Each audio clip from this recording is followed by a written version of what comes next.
job in Nashville, if you have the opportunity for that dream job you want in Nashville, New York, Dallas, doesn't matter where, you need to be able to do it.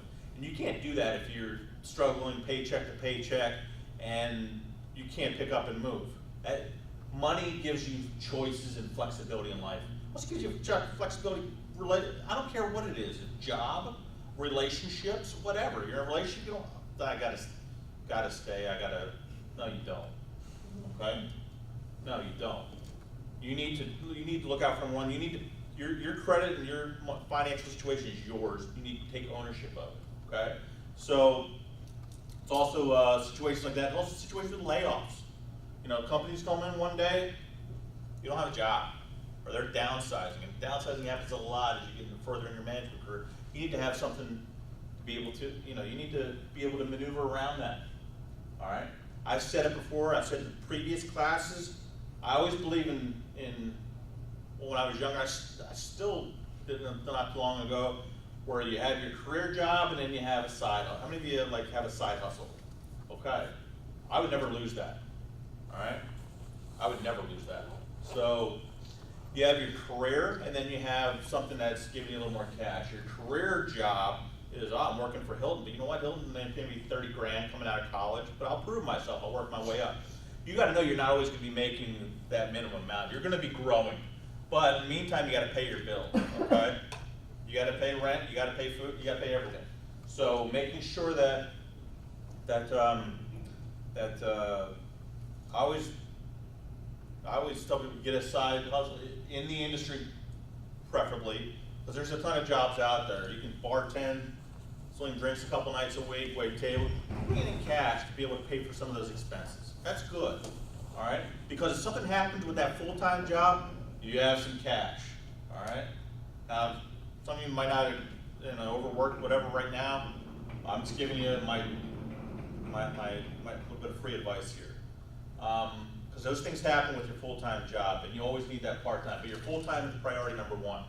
So making sure that you're pouring everything into this job to where you're going to be moving up. You don't want to move up at the Lenny's, or if you're working at part-time, you want to focus on your full-time gig. Marriott, one of those companies, they're going to promote you in due time. But if they do promote you, we want to move you to Atlanta, want to move you to New York. All right, I'm there. You can't do that if you can't afford your cell phone bill.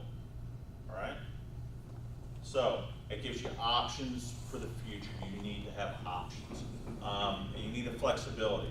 So that's why I stress so much personal financial management. I hope that each of you have an opportunity. If you don't know it already, start looking at your FICO score, seeing where you stand, and start looking at how you're going to build your future goals. What are your future financial goals? Do they correspond with your future career goals? They should. You should be setting your sights where I'm going to be working for this company. This is what I should be making. Things like that. Also doing a little experiment, looking at your dream job online. Google it or look on Indeed. What's my dream job? So you look at it. What do you find?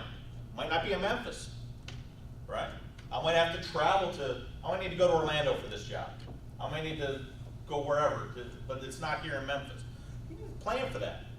And it's not going to be some miraculous, okay, I'll just go and have some relocation package. A lot of times, you're not going to pay a relocation package unless you work for them to start. So start planning that stuff out now. We're going to get into this more in class down the road when we start talking about what our future plans are. We start with a foundation with our Focus 2 assessments, with our lift and strengths, and the 16 personality with the Myers-Briggs. We look at foundation. We start looking at now where we're at right now, where we want to be in the future, and putting the resume and everything else together. And then eventually with this class, we're going to look at making a plan towards how we want to achieve our future goals. So thank you so much.